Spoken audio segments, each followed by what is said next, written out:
ونستغفره ونتوب إليه ونعوذ بالله من شرور أنفسنا وسيئات أعمالنا من يهده الله فلا مضل له ومن يضلل فلا هادي له وأشهد أن لا إله إلا الله وحده لا شريك له وأشهد أن محمدا عبده ورسوله صلى الله عليه وآله وصحبه وسلم تسليما كثيرا. Amma ba'd. Le thème du cours qui était prévu pour ce soir sur les deux fondations avec lesquelles Allah subhanahu wa ta'ala a envoyé son prophète sallallahu alayhi wa sallam en matière de religion. Les deux fondations de la religion du prophète sallallahu alayhi wa sallam. Ce thème-là était destiné à être développé sur Genève. Et Inch'Allah, on va le reporter à samedi, à Genève. Et néanmoins, j'ai pas, vu que c'était au dernier moment un peu le changement du cours, j'ai pas voulu imposer une surcharge à notre frère qui fait les affiches en lui disant change le thème sur l'affiche et patati et patata. Faire alhamdulillah, quoi qu'il en soit, un autre thème sera traité ce soir. C'est un thème qui mérite d'être traité peut-être même chaque jour par le croyant. Ce thème-là, c'est certaines méditations tirées des méditations d'Ibn al-Qayyim sur Surat al-Fatiha. C'était le thème de la khutbah ce vendredi, mais bien entendu sur un mimbar on ne peut pas s'étendre, on ne peut pas développer. Et souvent ces thèmes-là, quand on les évoque sur le mimbar, dans le cœur du khatib, de celui qui évoque cela, pendant qu'il prépare en khutbah cela d'une manière concise, dans le cœur il y a un pincement, car il y a tellement d'autres choses à évoquer et il ne peut pas les évoquer. Et il a une seule envie, une forte envie, c'est de reporter cela à un cours, pour pouvoir développer ces points-là et partager ces merveilles qu'Allah Azza wa Jalla a établies dans les sources islamiques avec ses frères. Ibn al-Qayyim rahimahullah évoque et il dit Lil-insani quwwatan. L'homme possède deux forces motrices. Quwwatun ilmiyatun nazariyya. La première, c'est une force motrice qui revient à ses connaissances ou à sa perception des choses. Wa quwwatun amaliyatun iradiyya. Une force motrice qui revient à ses œuvres ainsi qu'à son désir, à ce que désire son cœur. Donc ses œuvres, c'est ce qu'il agit avec le corps. Al-irada, c'est les actes du cœur, c'est le désir du cœur. C'est ce que veut le cœur, le but, l'intention, en somme. وسعادته التامة موقوفة على استكمال قوتيه العلمية والإرادية. Et le bonheur par excellence de l'homme réside dans le fait de compléter ces deux forces motrices pour lui. La force de sa connaissance et la force de ses œuvres et son intention. واستكمال القوة العلمية إنما يكون بمعرفة فاطره وبارئه ومعرفة أسمائه وصفاته ومعرفة الطريق التي توصل إليه ومعرفة آفاتها ومعرفة نفسه ومعرفة عيوبها. فبهذه المعارف الخمس يحصل كمال قوته العلمية وأعلم الناس أعرفهم بها وأفقههم فيها. Il dit, quant à sa force en matière de connaissance, elle se verra complétée par la connaissance qu'il aura de son Créateur, celui qui lui a donné un début, ainsi que la connaissance de ses noms et attributs, Ça, c'est le premier point. La connaissance de son créateur. Celui qui l'a créé, qui lui a donné un début. Si vous voyez Ibn al-Qayyim ici, la connaissance d'Allah Azza wa Jal, il la divise en deux catégories.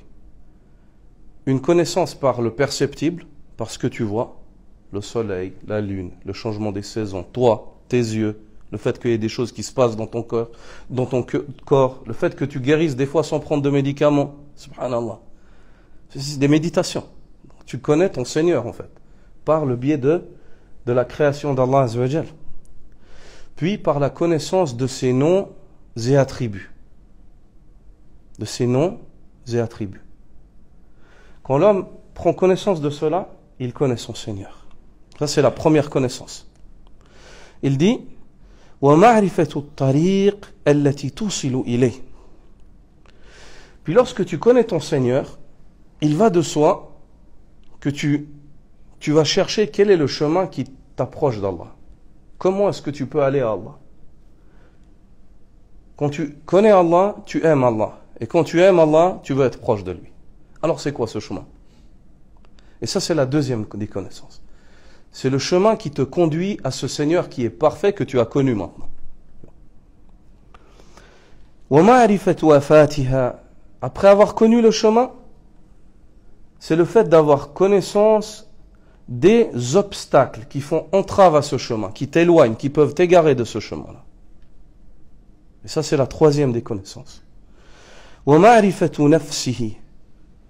Puis ensuite, lorsque tu connais Allah qui est parfait, et tu connais le chemin qui conduit à lui, puis ensuite tu connais ce qui pourrait t'éloigner de ce chemin-là, à ce moment-là, tu as besoin de te connaître toi-même. Ça, c'est la quatrième. Et la cinquième et la dernière, c'est le fait de connaître tes défauts, de t'en rendre compte, de les accepter et d'essayer de traiter cela. Il dit, rahimahullah, par le biais de ces 5 connaissances, l'homme réussit à compléter sa force motrice en matière de savoir et de perception.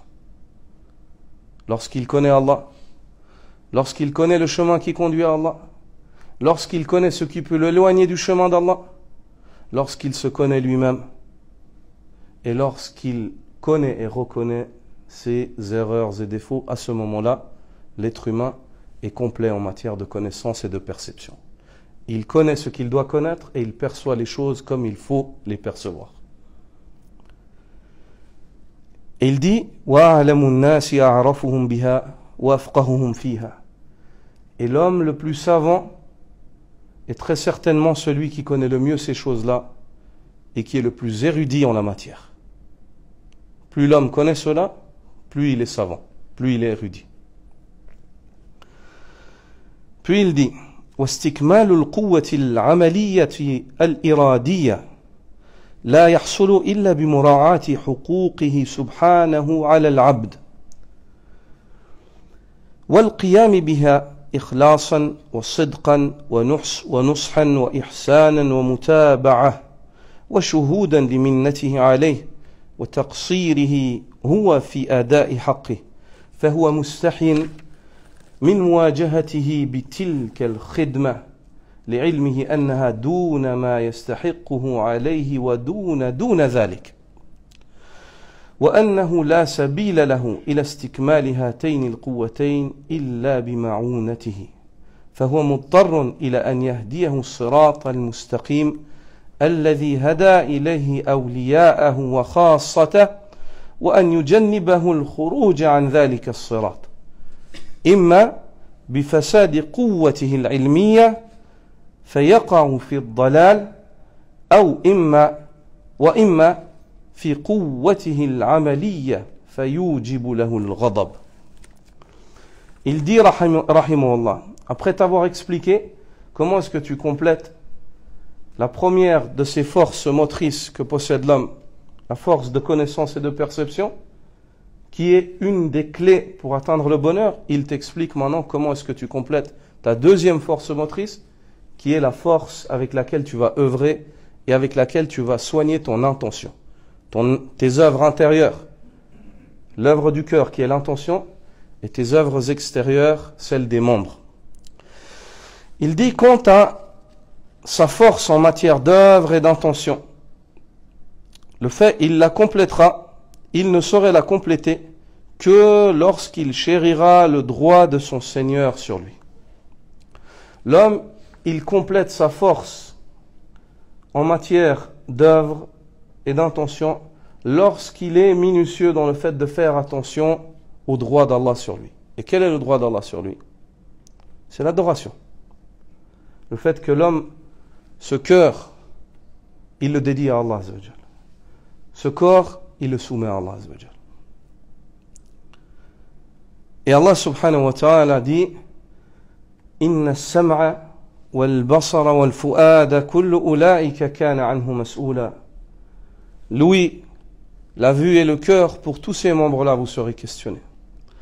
Allah subhanahu wa ta'ala t'a créé, il t'a donné ses membres pour que tu lui les soumettes. C'est le premier but pour lequel tu as été créé. Ta vue, Allah ne te l'a pas donné juste pour regarder, pour te faire plaisir. Ta vue, Allah Azza wa Jal, il te l'a donné pour que tu reconnaisses Allah Azza wa Jal, et quand tu le reconnais, en premier lieu, cette vue, tu l'emploies pour obéir à Allah Azza wa Jal. Ainsi aussi pour l'ouïe, ainsi aussi pour le cœur, et ainsi aussi pour les membres. Allah subhanahu wa ta'ala dit au prophète sallallahu alayhi wa sallam de dire Qul inna salati wa nusuki wa mahyaya wa mamati lillahi rabbil alamin la sharika la. Dis-leur au Muhammad, ma prière, mon sacrifice, ma vie et ma mort sont dédiés à Allah Azza wa Jal, Seigneur des univers. Il n'a pas d'associé. Il n'a pas d'associé. Ce cœur qui a été créé par son Créateur, lorsqu'il est dédié au Créateur, il trouve son bonheur. Il trouve sa place. Ce corps qui a été créé par ce Créateur, lorsqu'il est établi là où il doit être, l'adoration d'Allah Azza wa Jal, il trouve sa place, il trouve son bonheur. Il prend place. Et le prophète sallallahu alayhi wa sallam dit à Mu'adh ibn Jabal, Ya Mu'adh, atadri ma haqqu Allahi ala al-ibad wa ma haqqu al-ibadi ala Allah. Ô Mu'adh, sais-tu quel est le droit d'Allah sur ses serviteurs et quel est le droit des serviteurs sur Allah? Mu'adh ibn Jabal radiyallahu anhu dit, Allah et son messager le savent mieux. Le prophète sallallahu alayhi wa sallam de lui dire, haqqu Allahi ala al-ibad an ya'buduhu wa la yushriku bihi shay'a. Le droit d'Allah sur ses serviteurs réside dans le fait qu'il l'adore et qu'il ne lui donne aucun associé. Note bien, il a dit qu'il l'adore et qu'il ne lui donne aucun associé. Il n'a pas dit le droit d'Allah sur ses serviteurs, c'est juste qu'il ne lui donne pas d'associé. Non. An ya'budu, qu'il l'adore. C'est-à-dire ils vont faire cet effort qui est l'adoration d'Allah et ils vont épurer cet effort du désir de tout autre qu'Allah. Ils adorent Allah subhanahu wa ta'ala hunafa ghayra mushrikina bih, en tant que pur monothéiste et surtout pas en tant que polythéiste. Le droit d'Allah sur ses serviteurs, c'est le fait qu'il l'adore et qu'il ne lui donne aucun associé. Wa haqqul ibadi ala Allah, est le droit qu'Allah accorde aux serviteurs par la suite. Allah yu'adhib man la yushrik bihi shay'a. C'est le fait qu'Allah ne châtira pas celui qui ne lui a donné aucun associé. Allah ne châtira pas celui qui ne lui a donné aucun associé. Prenez garde, ikhwan, car il fait partie des manières ou des méthodes de polythéisme qui sont cachées. Et c'est une méthode de polythéisme dont sont victimes une grande partie des croyants, et seul Allah sait que nous tous sommes victimes de cela, et qu'Allah nous accorde un repentir et une rectification. L'ostentation, ar-riya. L'ostentation, ar-riya, le prophète sallallahu alayhi wa sallam dit, lorsqu'il a vu ses compagnons radiyallahu anhum évoquer le Masih ad-Dajjal, évoquer ce que le prophète sallallahu alayhi wa sallam leur a évoqué sur cette fitna cet homme qui sort dans un temps de difficulté sans précédent pour l'humanité. Et puis, il prétend qu'il est le Seigneur et que une grande partie des gens croient en cela. Les Sahaba, apeurés, évoquaient cela. Et le prophète sallallahu alayhi wa sallam les a laissés ainsi, en train d'évoquer cela, il les a retrouvés ainsi, en train d'évoquer cela. Et il leur a dit, vous évoquez donc toujours le Dajjal, vous évoquez donc toujours le Dajjal. Ils ont dit, oui, au messager d'Allah. Il dit, quant à moi, il y a une autre chose que le Dajjal qui me fait beaucoup plus peur pour vous. Le Dajjal, avec tout ce qui est évoqué. Il a dit, sallallahu alayhi wa sallam, Ash-shirkul khafi, le polythéisme caché. An yaquma ar-rajul fayusalli ويصلي فيزين صلاته لما يرى من نظر الرجل إليه. Le fait que l'homme se lève et prie et qu'il embellisse sa prière à l'idée ou lorsqu'il sait qu'un homme le regarde.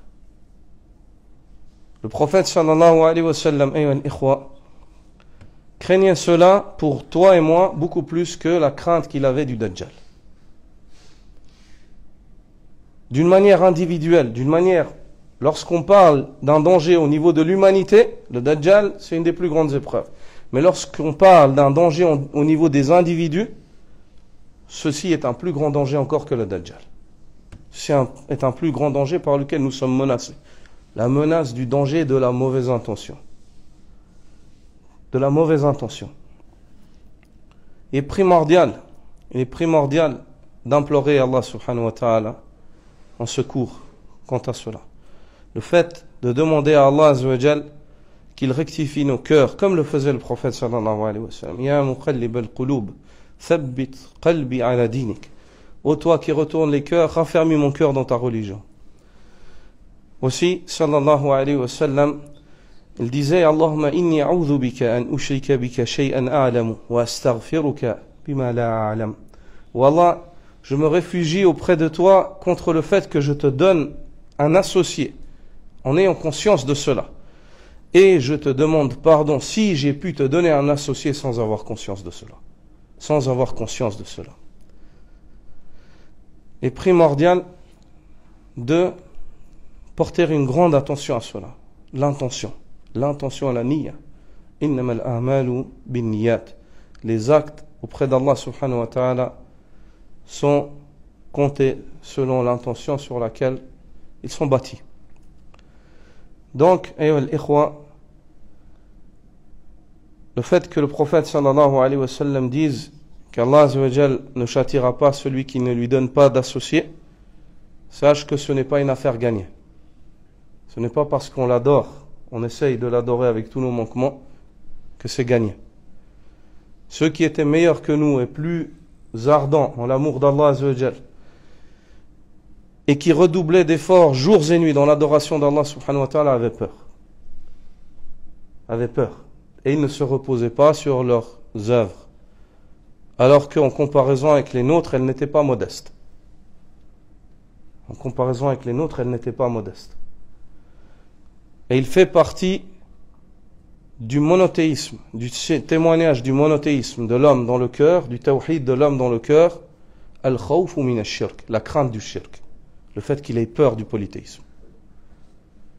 Le fait qu'il ait peur du polythéisme, le fait que l'homme ne se sente pas à l'abri du shirk et qu'il ait peur du shirk, du polythéisme, ça fait partie du tawhid. Ça fait partie du monothéisme. Et le fait que l'homme se sente à l'abri du shirk et qu'il n'ait pas peur du shirk, c'est un signe de défaillance de son monothéisme. Cette défaillance, où elle est? Dans les connaissances, et c'est souvent le cas, c'est-à-dire il ne connaît pas bien le tawhid et il connaît encore moins bien le shirk, hein? Donc il ne peut pas avoir une crainte convenable face au shirk et la crainte de perdre le tawhid. Et ou bien alors c'est une défaillance dans son intention déjà qui a commencé. C'est-à-dire qu'il se complaît, il se dit qu'il a atteint un degré. Il se complaît, il se dit qu'il a atteint un degré. Ici Ibn al-Qayyim dit, quant à l'homme, il complétera sa force en matière d'œuvre et d'intention lorsqu'il chérira le droit d'Allah subhanahu wa ta'ala sur lui. Qu'il s'acquittera de ce droit, et là il te qualifie, il donne certains qualificatifs. Ikhlasan, par sincérité. Sidqan, en étant véridique. Sincèrement et d'une manière véridique.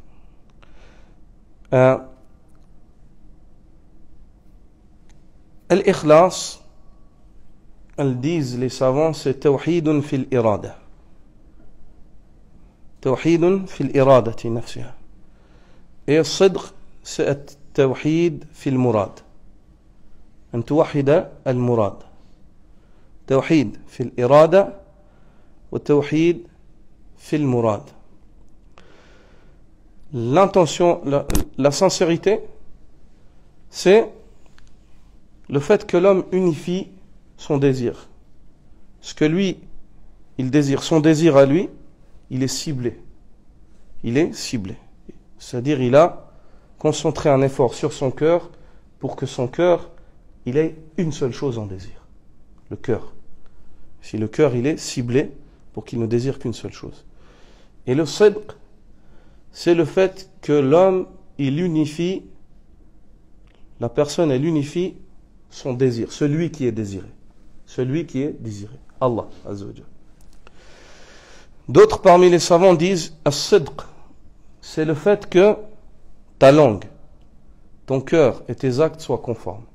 L'un ne contredit pas l'autre. Tu dis la ilaha illallah avec la langue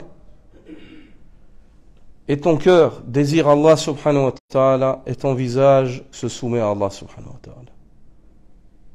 C'est-à-dire que un de ces composants de la foi, que ce soit la langue, le cœur ou les membres, il ne contredit pas l'autre.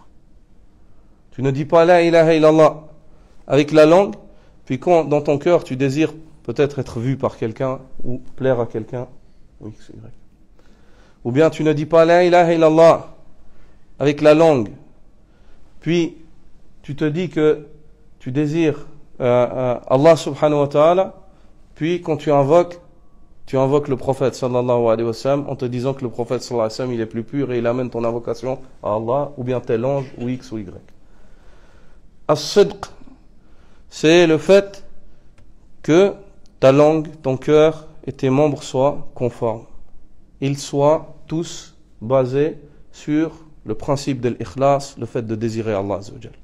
Ta langue, elle parle conformément au tawhid. Ton cœur, il est monothéiste et tes membres sont monothéistes. Unifie Allah Azza wa Jal dans le culte qui lui voue.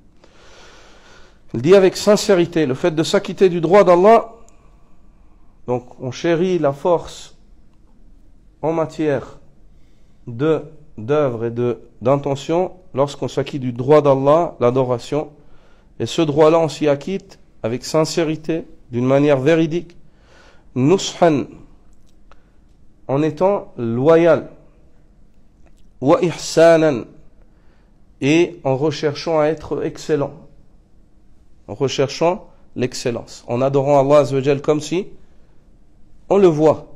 Et si on n'atteint pas ce degré, en n'oubliant jamais qu'Allah subhanahu wa ta'ala nous voit. Qu'Allah subhanahu wa ta'ala nous voit. Wa mutaba'atan, et en suivant scrupuleusement le prophète sallallahu alayhi wa sallam. Wa shuhudan li minnati alayh, et en étant témoin que tout cela, lorsqu'on arrive, même si on arrive à compléter tout cela, c'est quoi? Minnatun min Allah azza wa jalla. C'est une faveur qu'Allah azza wa jalla déverse sur nous. C'est pas nous qui avons construit ça. C'est Allah qui nous l'a donné. C'est Allah qui nous l'a donné. En étant témoin, après cela, que c'est une faveur qu'Allah a déversée sur nous et que nous sommes manquants malgré cela, malgré le fait qu'on essaye, Allah mérite bien mieux que tout ce qu'on peut lui offrir. et le manque, le fait que l'homme soit conscient qu'il est manquant dans le droit qu'Allah a sur lui. Il n'arrivera jamais à s'acquitter du droit d'Allah Azza wa Jal comme Allah le mérite. Le prophète sallallahu alayhi wa sallam, dans une de ses invocations, dit Ma abadnaka haqqa ibadatik wa ma shakarnaka haqqa shukrik. Nous ne t'avons pas adoré, ô Allah, comme tu mérites d'être adoré, et nous ne t'avons pas remercié comme tu mérites d'être remercié. Le prophète sallallahu alayhi wa sallam, alors qu'il priait la nuit, la mère des croyants, Aïcha radiyallahu anha, dit كان النبي صلى الله عليه وسلم يتورع من الليل. Il se levait durant la nuit حتى تتفطر قدماه, au point où ses pieds s'enflaient. Et je lui disais, ô messager d'Allah, tu fais cela alors qu'Allah t'a pardonné tes péchés précédents et tes péchés à venir. Tout ce que tu pourrais faire comme petites erreurs, Allah te l'a pardonné. Il disait, afala akunu abdan shakura. N'est-ce pas, Aïcha, qu'après cela, ne devrais-je pas après cela être un serviteur reconnaissant pour cette faveur qu'Allah m'a accordée? N'est-ce pas que je dois essayer de faire l'effort d'être reconnaissant? Malgré cela, il dit, oh Allah, nous ne t'avons pas remercié comme tu dois être remercié. Sallallahu alayhi wa sallam. Ça, c'est al-ubudiyyatu tamma. Cheikh l'Islam Ibn Taymiyyah évoque, il dit, l'apogée en matière d'adoration, c'est le fait que le serviteur bâtisse son adoration dans le sens. Je vous résume, en fait. C'est le fait que le serviteur bâtisse son adoration sur les deux fondations sur lesquelles Allah Azza wa Jalla nous demande de la construire, qui sont la sincérité et le suivi du prophète sallallahu alayhi wa sallam. Et que bien qu'il les bâtisse sur ce sur quoi Allah Azza wa Jalla lui demande de la bâtir, après cela il se sent manquant et termine son adoration par le repentir. Il adore Allah et malgré son adoration il termine ses adorations par le repentir. C'est la sunna du meilleur adorateur, Muhammad sallallahu alayhi wa sallam. Ne voyez-vous pas comment est-ce qu'on termine notre salat? Assalamu alaikum wa rahmatullah, assalamu alaikum wa rahmatullah, astaghfirullah, astaghfirullah, astaghfirullah. On termine par la demande de pardon, subhanallah. On a adoré Allah, on n'a pas commis un péché. Aslan, on n'a pas, à la base, d'une manière apparente comme ça, on n'est pas venu commettre un péché. Ni on a volé, ni on a tué, ni on a apostasié, on est venu adorer Allah Azza wa Jalla, se prosterner. Après le taslim, salamu alaikum, assalamu alaikum wa rahmatullah, astaghfirullah, astaghfirullah, astaghfirullah. C'est la sunna du prophète sallallahu alayhi wa sallam. Demande de pardon après la ibad. Ça, c'est ce que dit Cheikh l'Islam Ibn Taymiyyah, c'est l'ubudiyyatu tamma. L'apogée en matière d'adoration. Le fait que tu adores Allah Azza wa Jalla, et malgré le fait que tu l'as adoré, tu lui as pas désobéi, tu lui demandes pardon. Subhanallah. Allah Azza wa Jalla voit cela. Allah Azza wa Jalla voit cela. Ça, c'est une des meilleures présentations que le serviteur puisse faire de sa faible et pécheresse personne à son Seigneur, Jalla Jalal, ou le majestueux. ثم أفيضوا من حيث أفاض الناس واستغفروا الله. Puis déferlez, descendez par là où descendent les gens. Dans le Hajj, les versets du Surat al-Hajj, de l'Baqarah, les versets du Hajj. Descendez par là où descendent les gens. Wastaghfirullah, et implorez le pardon d'Allah. Ils n'ont pas commis de péché, ils étaient au Hajj. Wastaghfirullah. C'est la clé du succès. Ne voyez-vous pas que c'est son excès d'adoration qui a conduit Iblis à l'enfer pour l'éternité? Ne voyez-vous pas que c'est son péché qui a accordé à Adam le paradis et le retour à Allah Azza wa Jalla?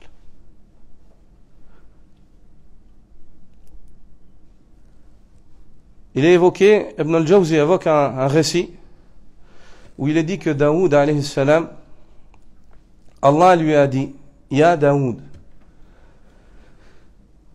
Bashir al-muznibin wa hadhir al-muti'in. Ô Daoud, fais belle annonce aux pécheurs et avertis les obéissants. Fais belle annonce aux pécheurs et avertis les obéissants. Ça peut paraître étonnant, c'est très étonnant. Mais pas si étonnant que cela lorsqu'on revient à ce qu'on vient d'évoquer. Ce récit-là, ayyuha al-ikhwa, fais belle annonce à ceux qui pêchent. Annonce-leur que leur Seigneur est pardonneur. Et s'ils implorent le pardon d'Allah et se repentent, Allah Azza wa Jalla accepte leur pardon. Qu'ils ne perdent pas espoir malgré les péchés qu'ils auraient pu commettre. Et avertis ceux qui sont obéissants qu'ils ne s'en remettent pas eux-mêmes dans leur culte et qu'ils ne s'enorgueillent pas, qu'ils ne pensent pas qu'ils ont gagné avec le peu d'adoration et qu'ils ne pensent pas qu'ils entreront au paradis juste par leur adoration. Le prophète sallallahu alayhi wa sallam dit aux sahaba لا يدخل أحدا عمله الجنة قال ولا أنت يا رسول الله قال ولا أنا إلا أن يتغمدني الله برحمة منه وفضل. Nul ne saurait entrer au paradis que par le fruit de son œuvre. Yarhamukallah. Les sahaba lui dirent, pas même toi, ô messager d'Allah, avec tout ce qu'on connaît, tout ce qu'ils ont vu du messager d'Allah, comme trait de caractère, comme noblesse de caractère avec Allah et noblesse de caractère avec les créatures d'Allah. Même toi, tu n'arriveras pas à entrer au paradis que par le fruit de tes œuvres. Il a dit, même moi, je ne pourrais y entrer par le simple fruit de mes œuvres. Si ce n'est que mon Seigneur me couvre d'une miséricorde et une faveur de sa part. Regarde ce qu'il a évoqué. Ar-Rahma wal-Fadl. La miséricorde et la faveur. La miséricorde et la faveur, sallallahu alayhi wa sallam. Ibn al-Qayyim dit, malgré cela, l'homme complète sa force en matière d'œuvre et d'intention lorsqu'il chérit le droit d'Allah sur lui, en s'acquittant de ce droit-là avec sincérité, en étant véridique, loyal, en recherchant l'excellence, en adorant Allah comme s'il le voyait, s'il ne le voit pas, en se rappelant qu'Allah le voit, en suivant le prophète sallallahu alayhi wa sallam, et en se rappelant constamment que ceci est une faveur d'Allah sur lui. Même s'il y arrive, c'est une minna ilahiyya. Et en se rendant compte et en acceptant ces divers et multiples manquements dans le fait de s'acquitter du droit d'Allah sur lui, l'adoration d'Allah Azza wa Jalla. Puis, Ibn al-Qayyim ici évoque tous ces points-là, lorsque le serviteur se rend compte que c'est une faveur d'Allah après cet effort, puis se rend compte qu'il est manquant, qu'est-ce qui se passe chez ce serviteur?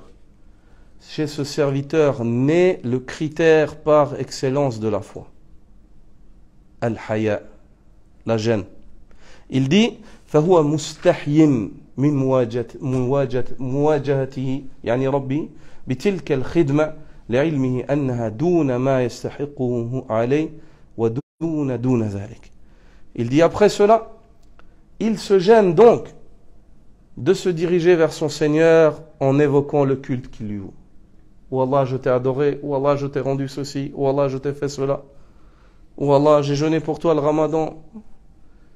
Hein? Il se gêne d'évoquer cela devant Allah Azza wa Jal. Pourquoi? Parce qu'il se rend compte de deux choses. Que s'il a pu le faire, cet acte, c'est par Allah, et il se rend compte aussi de ses multiples manquements durant cet acte-là. Et il se rend compte et accepte que ses modestes œuvres sont minimes face à ce qu'Allah Azza wa Jal mérite. Et Allah mérite bien plus que tout ce qu'il aurait pu lui offrir. Puis il dit, et il se rappelle aussi, qu'il ne lui est pas possible, le serviteur, c'est-à-dire se rappelle qu'il ne lui est pas possible de compléter ces deux forces-là, sa force en matière de savoir et sa force en matière d'œuvre, si ce n'est par l'aide d'Allah Azza wa Jal. Si Allah ne l'aide pas, il n'arrivera jamais à réaliser ce projet. Ici, on peut évoquer des points techniques, mais le succès, il est dans les mains d'Allah Azza wa Jal. Et Allah distribue ce qu'il distribue conformément à son savoir, sa sagesse et sa justice. Conformément à son savoir, sa sagesse et sa justice. Al-ilm, al-hikma, al-adl. Les actes d'Allah Azza wa Jal sont basés sur cela.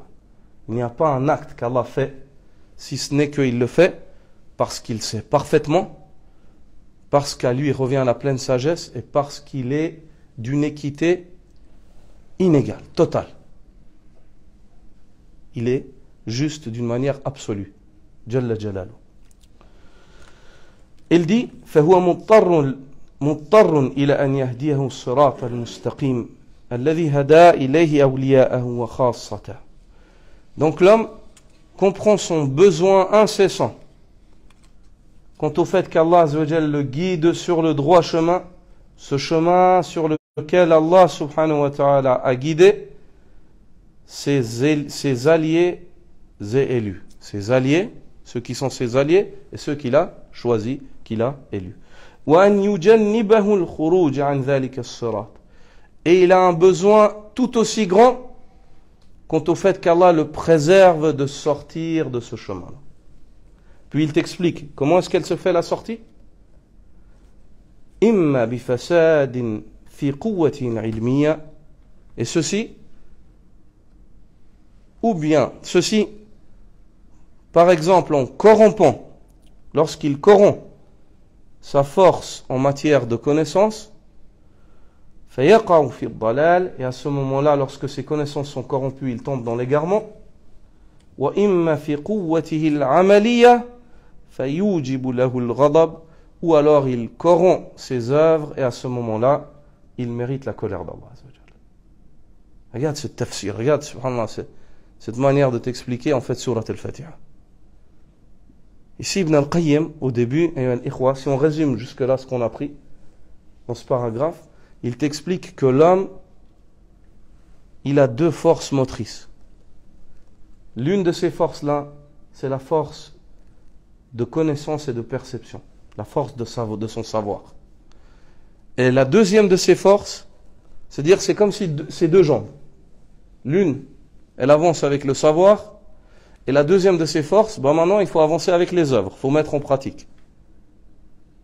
Et ici il te dit, c'est les œuvres du cœur, l'intention, et les œuvres du corps qui sont apparents.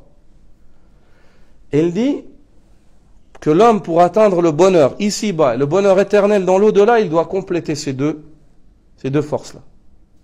C'est-à-dire pour pouvoir marcher, il doit avoir ces deux jambes-là.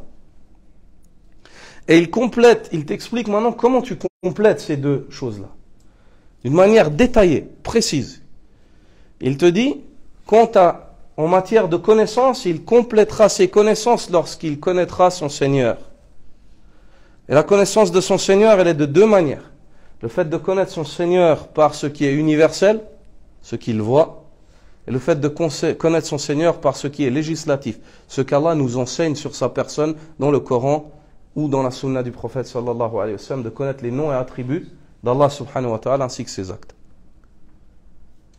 Puis lorsqu'il connaît son Seigneur, il se doit, à ce moment-là, il cherche le chemin qui le conduit à lui.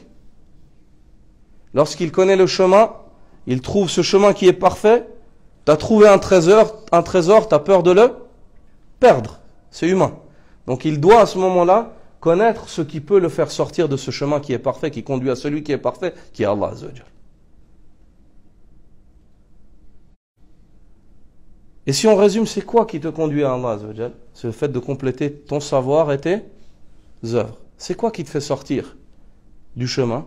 C'est le fait de corrompre ton savoir et tu tombes dans l'égarement, ou le fait de corrompre tes œuvres et tu mérites la colère d'Allah.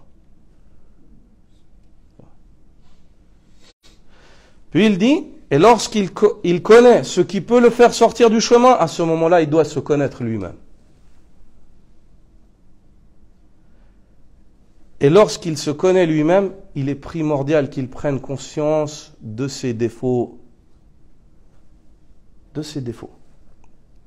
Avec ces 5 connaissances d'Ibn al-Qayyim, l'homme arrive à parfaire sa force de connaissance et de perception. Et plus l'homme est ancré et connaît ces points-là, ces 5 points-là, plus il est savant et érudit dans la religion d'Allah. Quant à sa force en matière d'œuvre et d'intention, comment est-ce que l'homme il la traite? Il la traite en donnant à Allah Azza wa Jal son droit, qui est l'adoration, l'obéissance. Faire ce qu'Allah t'ordonne et délaisser ce qu'Allah t'interdit. Et comment est-ce que tu vas chérir cela? Comment est-ce que tu vas faire attention à cela? Premier point, la sincérité. Deuxième point, c'est le fait d'être véridique. C'est le fait que ta langue, elle soit sincère, ton corps, il soit sincère, que ton cœur, il soit sincère, que les trois disent la même chose. Puis ensuite, c'est le fait d'être loyal, d'être droit, le plus droit possible. Puis ensuite, c'est le fait de faire cela comme si tu voyais Allah, et si tu ne le vois pas, de te rappeler que lui te voit. Puis ensuite, c'est le fait de faire cela conformément à la sunna du prophète sallallahu alayhi wa sallam. Puis ensuite, c'est le fait de faire cela en te rappelant constamment que ceci, même si tu as réussi à le faire, c'est une faveur qu'Allah t'a donnée. Et de te rappeler aussi tes manquements lorsque tu as essayé de réaliser cela.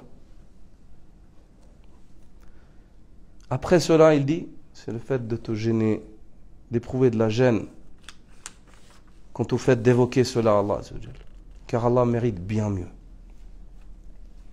Et en conclusion, il dit, l'homme comprend à ce moment-là qu'il n'a pas d'issue pour compléter ces deux forces-là, si ce n'est par l'aide d'Allah. En théorie, il peut connaître là où il doit aller à droite, à gauche, faire comme on vient de vous l'expliquer. Mais la finalité de cela, elle revient à Allah. Tu dois implorer l'aide d'Allah, on ait une bonne opinion d'Allah.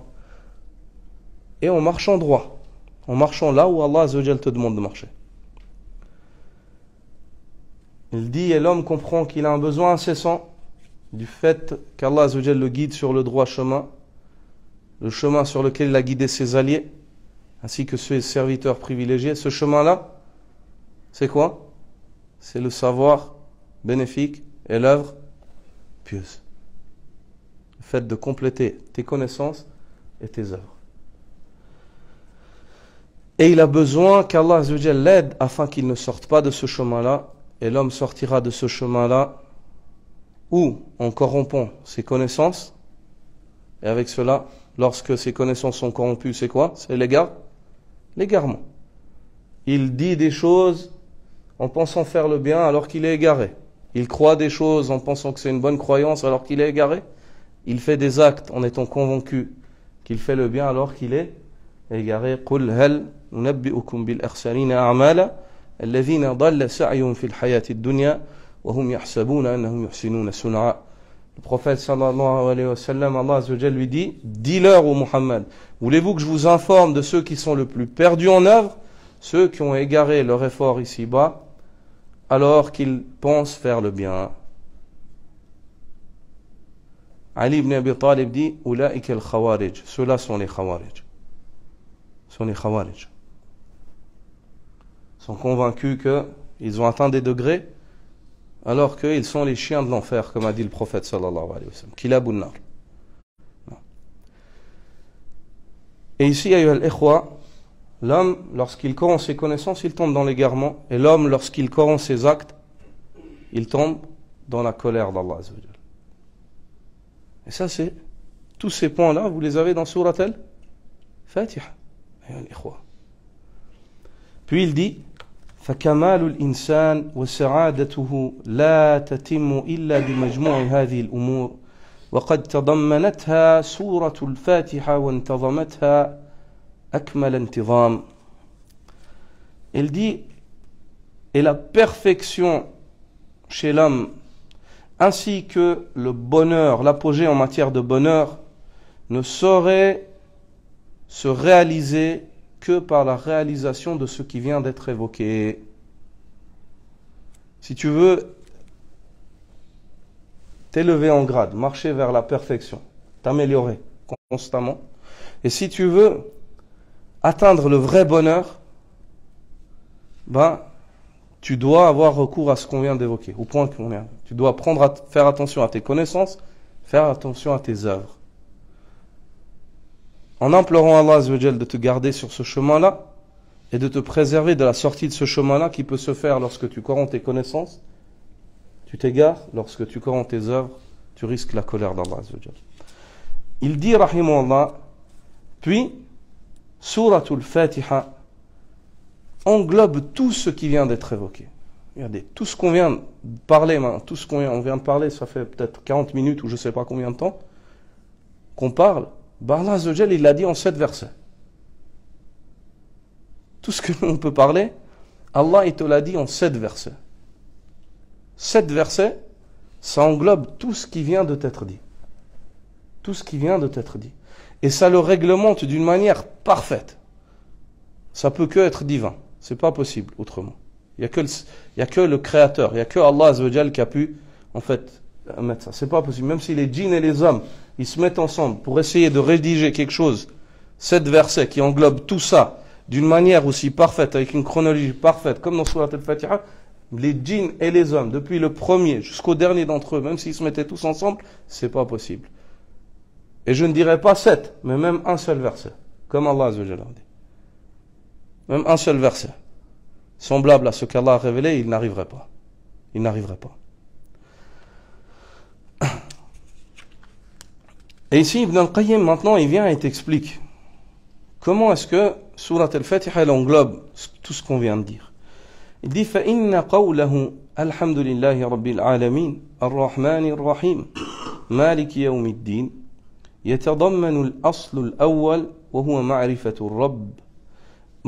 الرب تعالى ومعرفة أسمائه وصفاته وأفعاله والأسماء المذكورة في هذه السورة هي أصول الأسماء الحسنى وهي اسم الله والرب والرحمن فاسم الله متضمن لصفات الألوهية واسم الرب متضمن لصفات الربوبية واسم الرحمن متضمن لصفات الإحسان والجود والبر ومعاني أسمائه جل جلاله تدور على هذا.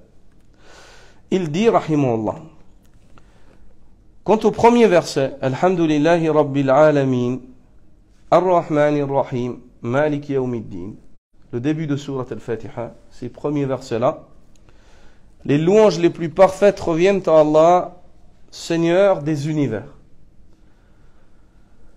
Ar-Rahman Ar-Rahim, celui qui est débordant de miséricorde et celui qui est très miséricordieux. Malik Yawmiddin, maître du jour de la rétribution ou du jour du jugement.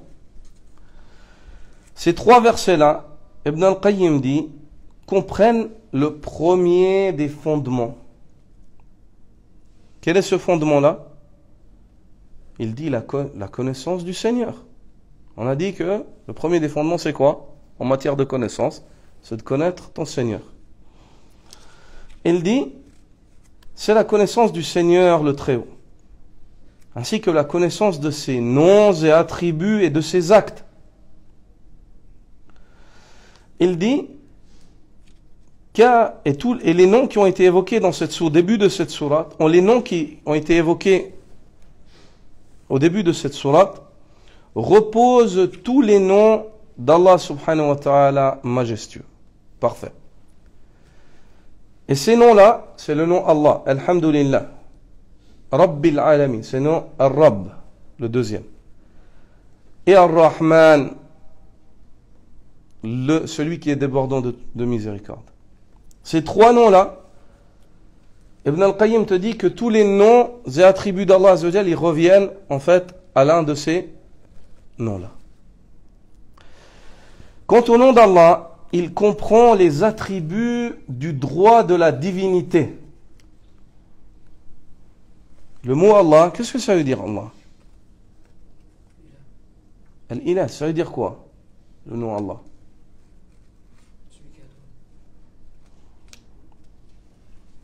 Pas seulement. Celui qui doit être adoré. Dhul uluhiyya wal ubudiyya ala khalqi ajma'in. Qui a commenté cela? Comme ça. Qui a dit cela? Abdullah ibn Abbas. Abdullah ibn Abbas. Il a dit Allah, Dhul uluhiyya wal ubudiyya ala khalqi ajma'in.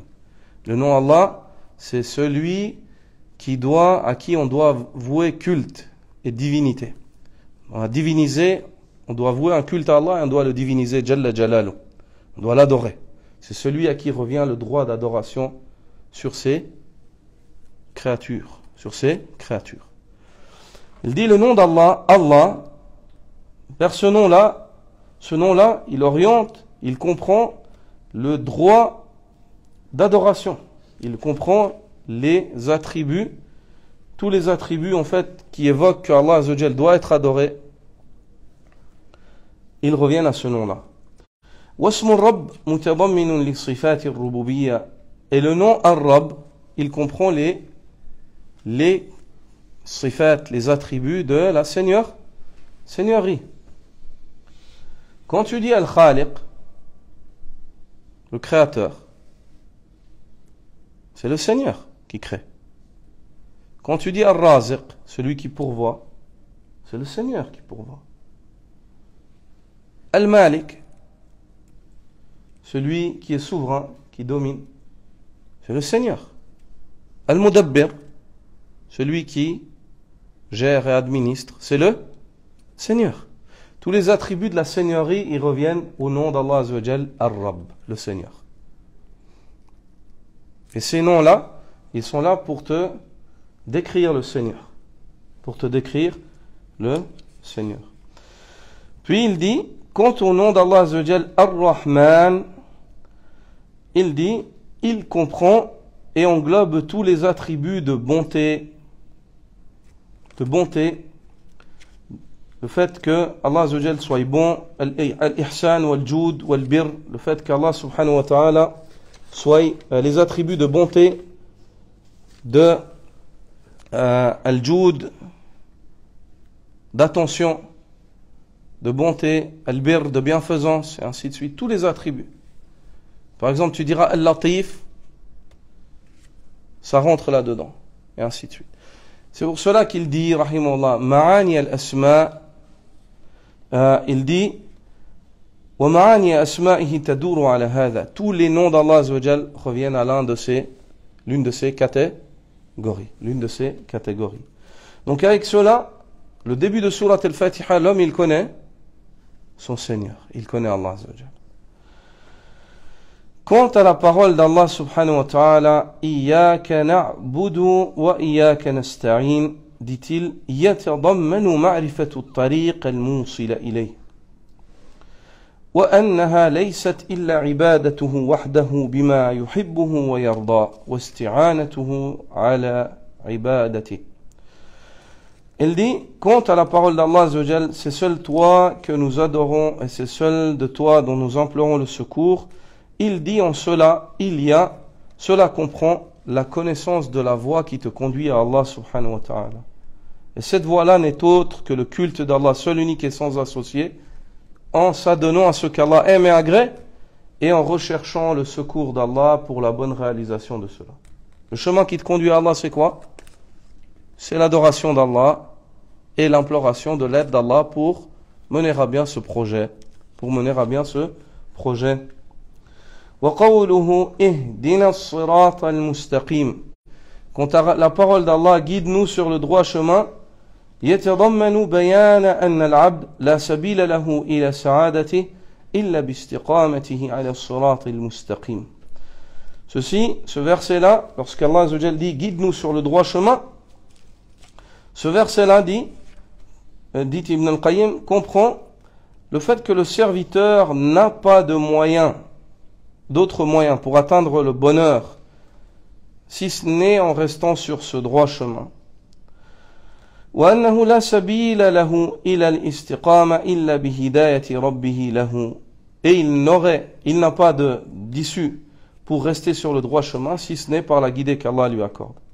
Donc lorsque tu dis Ihdina as-sirat al-mustaqim, ceci comprend le fait que le serviteur se rende compte qu'il ne lui est pas possible de trouver le bonheur s'il n'est pas sur le droit chemin. Et il ne lui est pas possible de rester sur le droit chemin si Allah ne l'y guide pas. Il dit tout comme il ne lui est pas possible d'adorer Allah Azza wa Jal si Allah ne l'aide pas, il ne lui est pas possible de rester sur le droit chemin si Allah ne l'y guide pas. فلا سبيل له إلى الاستقامة على الصراط إلا بهدايته. Donc il ne lui est pas possible de rester sur le droit chemin si ce n'est par la guidée qu'Allah lui accorde. وقوله غير المغضوب عليهم ولا الضالين.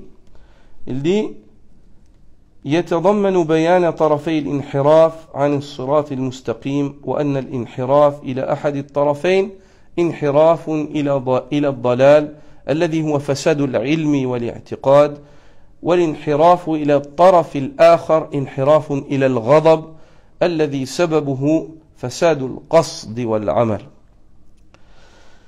Quant à la parole d'Allah, غير المغضوب عليهم ولا الضالين, guide-nous après avoir demandé d'être guidé sur le droit chemin, le chemin qui conduit à Allah. Quel est ce chemin-là?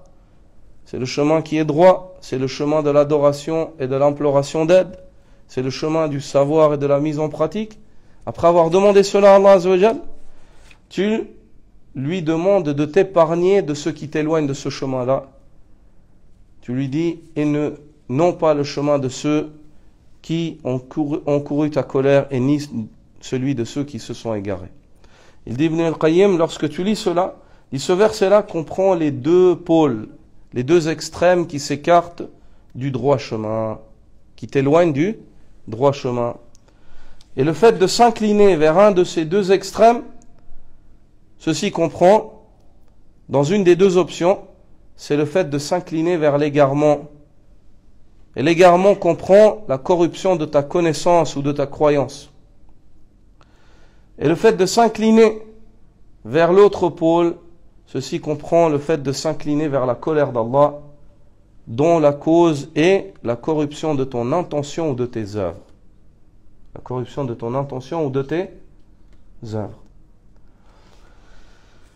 Ici, lorsqu'on reprend Surat al-Fatiha et on établit nos repères. En matière de connaissance, Ibn al-Qayyim, il a dit, pour parfaire ta connaissance, tu dois connaître 5 choses. Allah, le chemin qui conduit à Allah, ce qui t'éloigne de ce chemin-là, connaître ta personne et connaître tes défauts.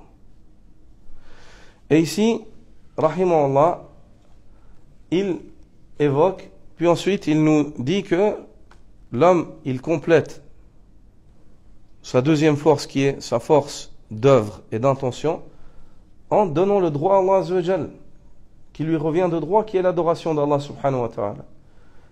Il lui donne ce droit-là en se rendant compte, en établissant, en construisant l'adoration d'Allah sur ce sur quoi elle doit être bâtie, la sincérité à la tête de cela et le suivi du prophète sallallahu alayhi wa sallam.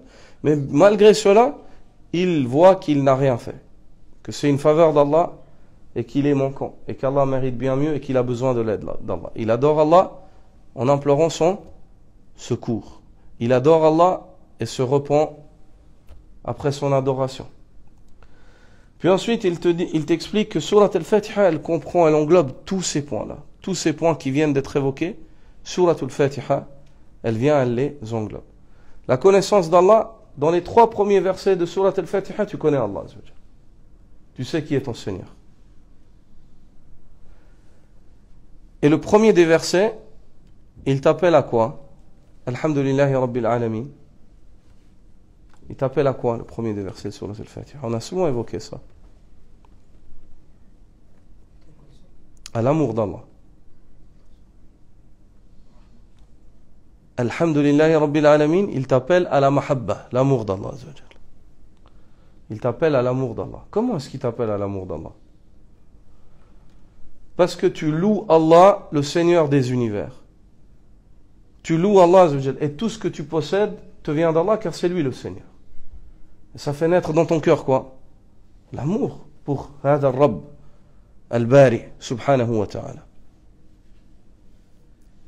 Tu peux que l'aimer car tout ce que tu possèdes te vient d'Allah. Et tu le loues. Et c'est quoi la louange? Al-Hamd, c'est quoi?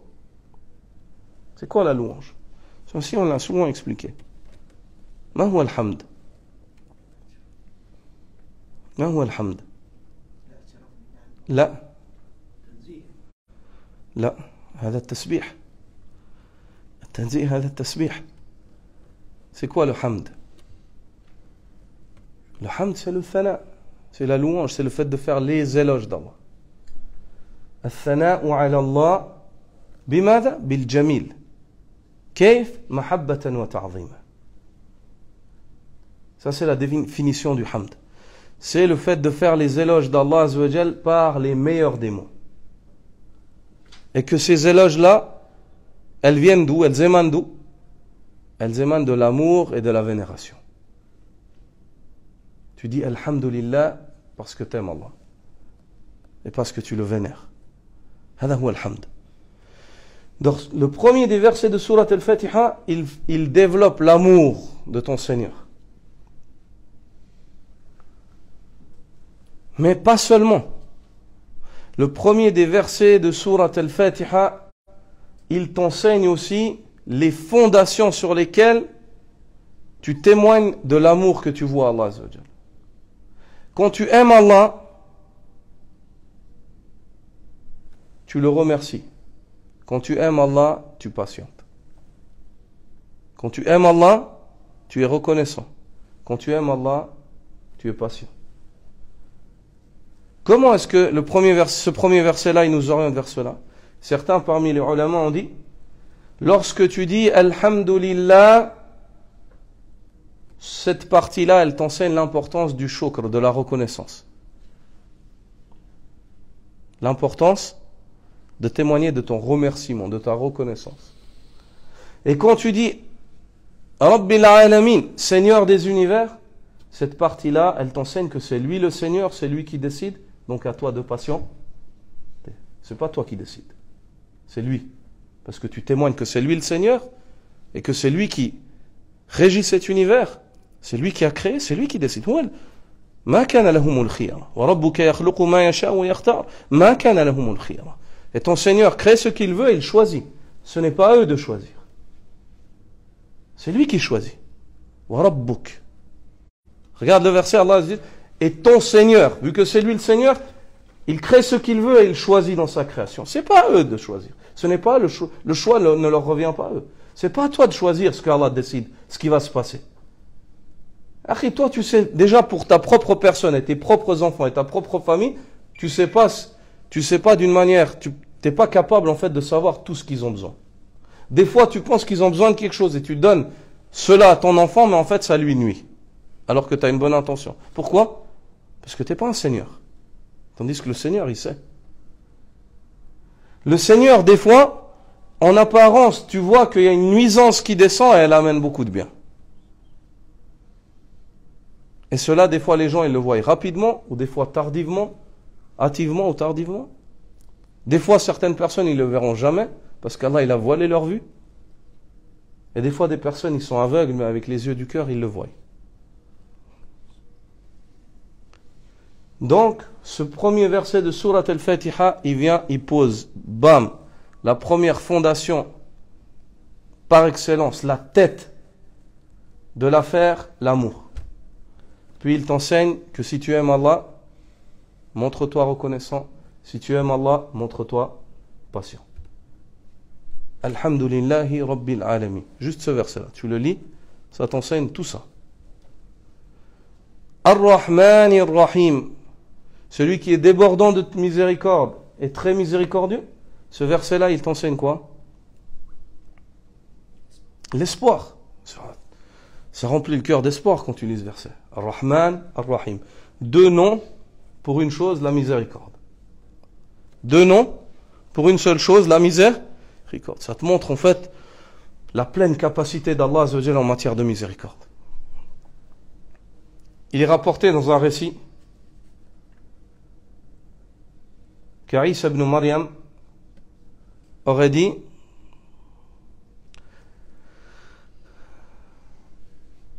Rahim al-Akhira Rahman al-Dunya wal-Akhira wa Rahim al-Akhira. Il a invoqué Allah Azza wa Jalla par ses noms. Ô toi qui est le miséricordieux, celui qui est débordant de miséricorde dans le dunya, avec une miséricorde avec laquelle et dans l'au-delà. Dans le dunya, avec ta miséricorde, tu fais miséricorde à Rahim ad-dunya wal-akhirah. Rahman ad-dunya wal-akhirah. Wa rahimahuma.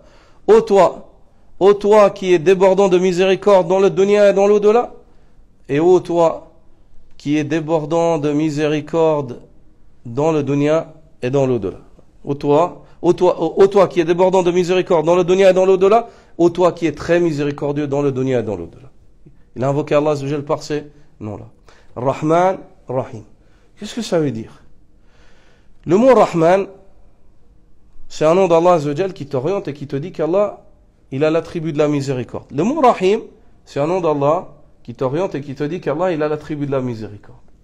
Deux noms pour te parler de la miséricorde. Quelle est la différence entre ces deux-là? Rahman, c'est la miséricorde d'Allah au sens large. Ar-Rahman, si tu veux traduire ce nom-là, c'est celui qui est débordant de miséricorde, qui a atteint l'apogée en matière de miséricorde. Il déborde de miséricorde. Et la miséricorde d'Allah, elle a dépassé sa colère et l'ikhwa. Allah subhanahu wa ta'ala a créé la miséricorde et il l'a divisée en 100 parties. Il en a descendu une dans le dunya. C'est celle par laquelle les créatures se font miséricorde. Et il en a gardé 99 auprès de lui. Il en a gardé 99 auprès de lui. Ayyuha al-ikhwa, le mot Rahman, c'est un nom avec lequel Allah subhanahu wa ta'ala fait miséricorde d'une miséricorde qui atteint même celui qui n'a pas foi en lui. Même celui qui insulte Allah, Allah lui fait miséricorde. Est-ce qu'Allah il fait miséricorde à une personne qui n'a pas la foi? Oui. Par cette miséricorde, il lui accorde sa subsistance, la vie, des enfants, le rizq. Hatta al-kafir yurham bi hadhihi ar-rahma. Même celui qui insulte Allah, Allah Azza wa Jalla lui fait miséricorde. Avec cette miséricorde, oui. Par cette miséricorde, Allah Azza wa Jalla ne dépêche pas le châtiment des gens. Je veux dire, c'est pas... Ils font un mal, paf, tout de suite. Quant à la deuxième miséricorde, Ar-Rahim, cette miséricorde-là, c'est une miséricorde spécifique. Par cette miséricorde, Allah subhanahu wa ta'ala, dans le dunya, il fait miséricorde à qui? Aux croyants. Ou bien aux gens qui acceptent la guidée. L'homme, il atteint la guidée d'Allah Azza wa Jal par cette miséricorde spécifique. C'est la miséricorde par laquelle Allah guide, accorde le repentir. Et c'est par cette miséricorde que les croyants entreront au paradis et ils verront Allah subhanahu wa ta'ala. Wa kana bil mu'minina rahima. Et il est seulement pour les croyants très miséricordieux. Avec cette miséricorde-là. Elle est spécifique. Elle est spécifique.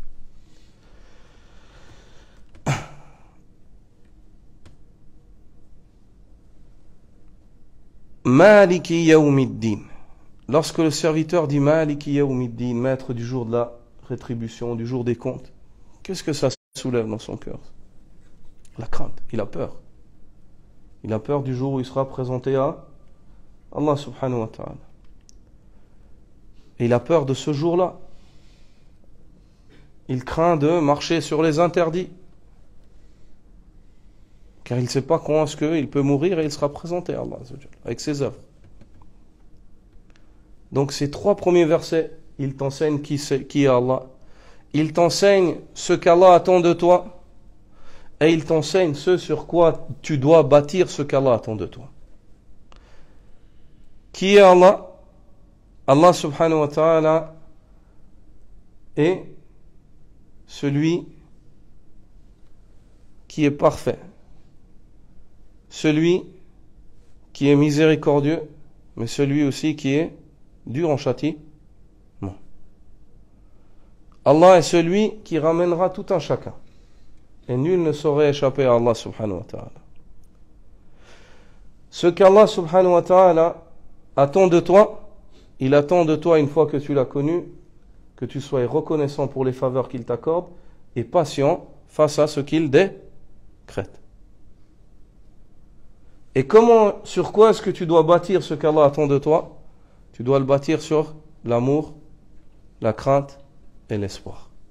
Le début de Surat Al-Fatiha, elle te donne tout ce que tu as besoin. Et une fois que Allah Azza wa Jalla a installé toutes ces connaissances, tu viens avec ce qui est attendu de toi. Iyyaka na'bud, c'est seul toi que nous adorons. Wa iyyaka nasta'in, et c'est seul de toi dont nous implorons le secours. Et l'adoration d'Allah subhanahu wa ta'ala, c'est la meilleure manière de témoigner de ta reconnaissance. Et l'imploration du secours d'Allah Azza wa Jalla, il implique que l'homme fasse preuve de patience. Car le secours d'Allah, il vient pas quand toi tu veux, il vient quand Allah Azza wa Jalla décrète qu'il vient. Afin de purifier les cœurs des croyants et d'élever les croyants dans les degrés qu'Allah leur a décrétés. Et lorsque l'homme, après cela, implore, demande à Allah Azza wa Jalla de le guider sur le droit chemin, alhamdulillah, Allah le guidera sur le droit chemin. Car déjà il est sur le droit chemin, il marche sur ce qu'Allah lui demande de marcher.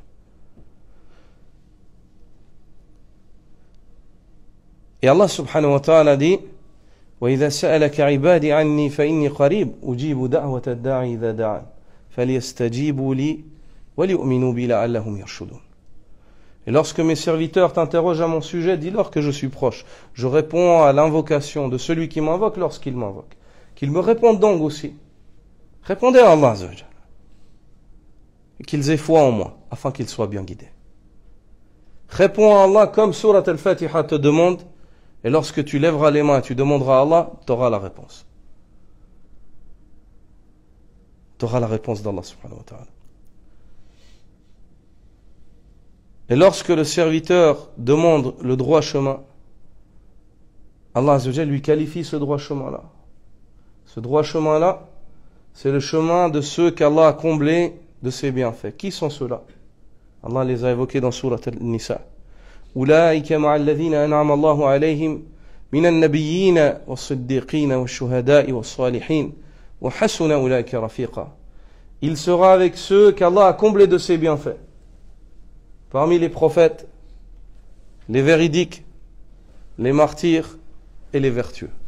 Et quelle bonne compagnie que ceci. Quelle bonne compagnie. Quelle belle et bonne compagnie que sont ces gens-là. Ça c'est Sirat alladhina an'ama Allahu alayhim. C'est le chemin de ceux qu'Allah a comblés de ses bienfaits. C'est le chemin de ceux qu'Allah a comblés de ses bienfaits. Ghayril maghdubi alayhim, ne nous guide pas sur le chemin de ceux qui ont encouru ta colère. Ce sont ceux qui savaient mais n'agissaient pas avec leur savoir. Wala dallin, non plus le chemin de ceux qui se sont égarés. Ce sont ceux qui ont agi, cru ou dit sans savoir dans la religion d'Allah. Lorsque l'homme sait et il n'agit pas, il encourt la colère d'Allah. Lorsque l'homme agit, croit ou prétend dans la religion sans savoir, il s'égare. Suratul Fatiha, ayyuha al-ikhwa, elle englobe les fondations mères de tout ce que chaque homme devrait savoir. Chaque être humain devrait savoir. Et ce n'est pas pour rien qu'Allah subhanahu wa ta'ala, dans tous les livres qu'il a révélés, tout ce qu'il a révélé dans les livres qu'il a révélé depuis le premier livre qu'il a révélé jusqu'au dernier, tout livre qu'Allah a révélé, ceux qu'on connaît, ceux qui ne nous ont pas été évoqués, tous ces livres-là, dans tous ces livres-là, tout ce qu'il y a dans ces livres-là, les informations que l'humanité devait savoir de ces livres-là, Allah il les a mis dans le Coran. C'est-à-dire il manque rien dans le Coran qu'il y avait dans ces livres-là. Il y a même plus.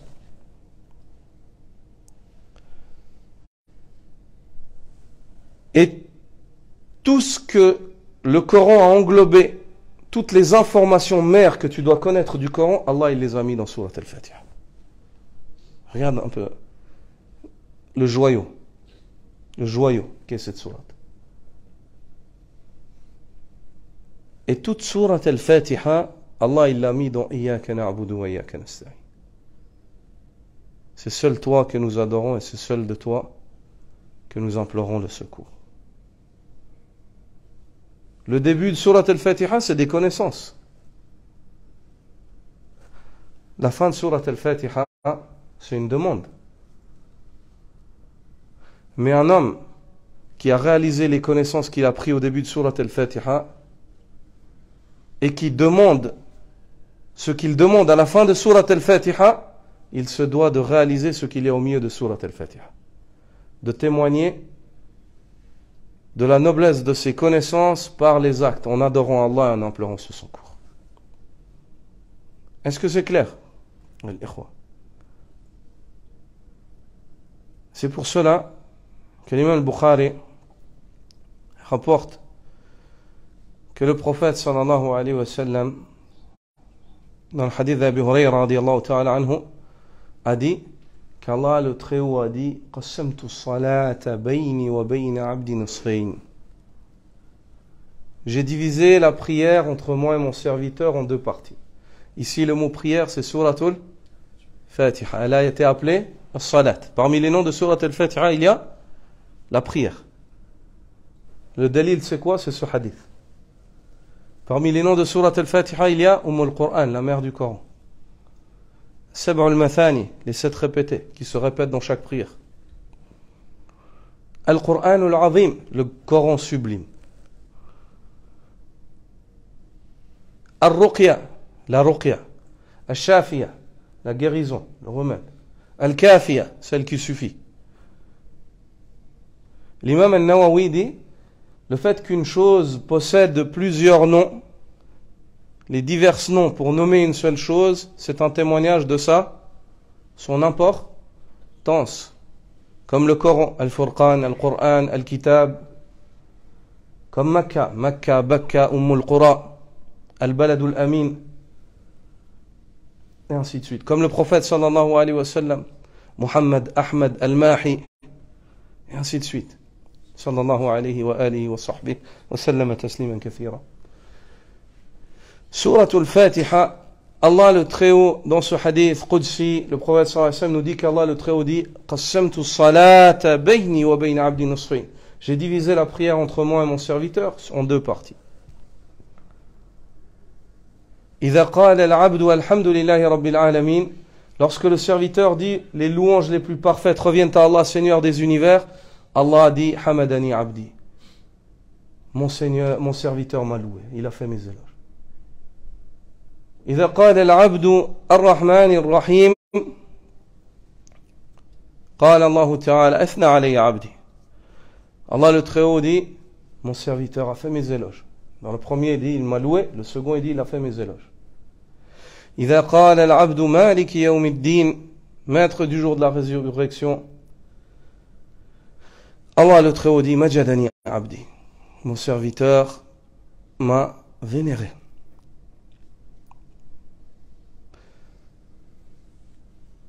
La sunna, c'est de s'arrêter après chaque verset.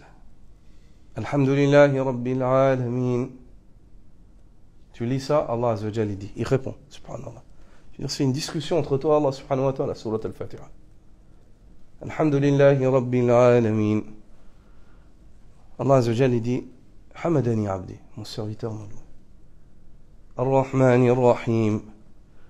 Athna Ali Abdi. Maliki Yawmiddin. Majadani abdi.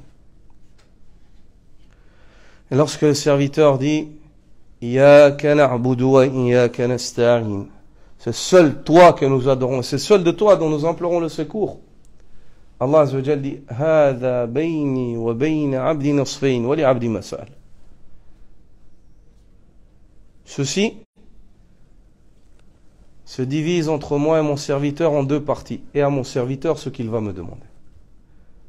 Quelles sont les deux parties dans ce verset-là? L'adoration, c'est le droit d'Allah, et l'aide, c'est le droit qu'Allah t'accorde. Et à mon serviteur ce qu'il demande, et il demande la meilleure des demandes, Ihdina as-sirat al-mustaqim, guide-nous sur le droit chemin. Le chemin de ceux que tu as comblés de tes bienfaits. Non pas le chemin de ceux qui ont couru ta colère, c'est-à-dire en sachant ce qu'il faut, ce que tu attends et ils ne l'ont pas fait, et non pas le chemin de ceux qui sont égarés, c'est-à-dire qu'ils ont agi, prétendu ou cru sans savoir.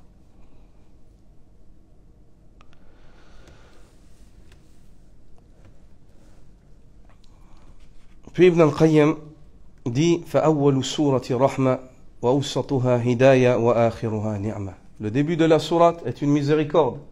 C'est une miséricorde de savoir. Le milieu de la sourate, c'est une guidée. Qui est celui qui est mieux guidé que celui qui comprend ce pourquoi Allah l'a créé, l'adoration d'Allah Azza wa Jal, et qui est convaincu et implore l'aide d'Allah subhanahu wa ta'ala. Wa akhiruha ni'ma, et la fin de la sourate est une faveur. Et y a-t-il une plus grande faveur que le fait qu'Allah te guide sur le droit chemin et t'épargne de tout ce qui peut t'égarer de ce chemin-là? Il dit wa hazzul abdi min an-ni'ma ala qadri hazzihi min al-hidayah. Et la part de faveur qui est octroyée au serviteur, elle est comparable à la part de guidée qui lui est octroyée. C'est-à-dire, la faveur c'est quoi? C'est le fait que Allah Azza wa Jal t'accorde d'être sur le bon chemin et te préserve de ton égaré. Tu seras sur le droit chemin et tu seras préservé d'être égaré selon la quantité que tu as de réalisation du milieu de Surat al-Fatiha, l'adoration d'Allah Azza wa Jal et le fait d'implorer son secours. Plus tu recherches l'aide d'Allah, plus tu implores son secours, plus Allah Azza wa Jal va t'accorder la faveur que tu demandes à la fin de la sourate. Et il dit, rahimahullah, وَحَظُّهُ مِنْهَا عَلَى قَدْرِ حَظِّهِ مِنَ الرَّحْمَةِ. Et la part que le serviteur aura de guider, c'est-à-dire d'adoration et d'imploration de secours, qui lui sera accordée, elle est comparable à la part de miséricorde qui lui sera accordée. Il dit فَعَادَ الْأَمْرُ كُلُّهُ إِلَى نِعْمَتِهِ وَرَحْمَتِهِ. Il dit donc toute l'affaire se voit pincée entre la miséricorde et la faveur d'Allah. La miséricorde, c'est la connaissance de ton Seigneur, et la faveur, c'est le fait qu'il te guide sur le droit chemin et qu'il t'épargne d'être égaré. Et c'est quoi le cœur de cela? C'est l'adoration d'Allah et l'imploration du secours. Donc tu as connu Allah Azza wa Jal comme il s'est présenté au début de la sourate, tu as compris que il attend de toi la reconnaissance et la patience, et tu as compris que tu te dois de l'aimer, espérer en lui et le craindre. À ce moment-là, tu adores Allah Azza wa Jal, tu implores son secours. Allah subhanahu wa ta'ala t'accorde la plus grande des faveurs qui est le fait de te guider sur le droit chemin, le chemin de ceux dont il a comblé de ses bienfaits, et de t'épargner de ceux qui contredisent ce chemin-là, la corruption de tes œuvres ou la corruption de tes connaissances. Quel tafsir magnifique, subhanallah, de Surat al-Fatiha. Allahu a'lam, sur le peu de tafsirs que j'ai pu lire dans ma vie, si tous les tafsirs des ulama sont pertinents, notamment ceux qui évoquent les hadiths, ainsi de suite, mais j'ai rarement vu en fait un tafsir dans lequel il y a plus de joyaux, malgré le fait qu'il soit très court, que celui-là, de Surat al-Fatiha. C'est vraiment un tawfiq qu'Allah a accordé à Ibn al-Qayyim en cela. Rahmatullahi alayhi. On s'arrête sur cela, ikhwa. سبحانك اللهم وبحمدك أشهد أن لا إله إلا أنت أستغفرك وأتوب إليك. On a vraiment dépassé le temps. Y a-t-il des questions rapidement, Inch'Allah? On profite, vu qu'on est là, puis les frères ils disaient qu'il n'y avait pas de cours à B, comme ça on va. Voilà.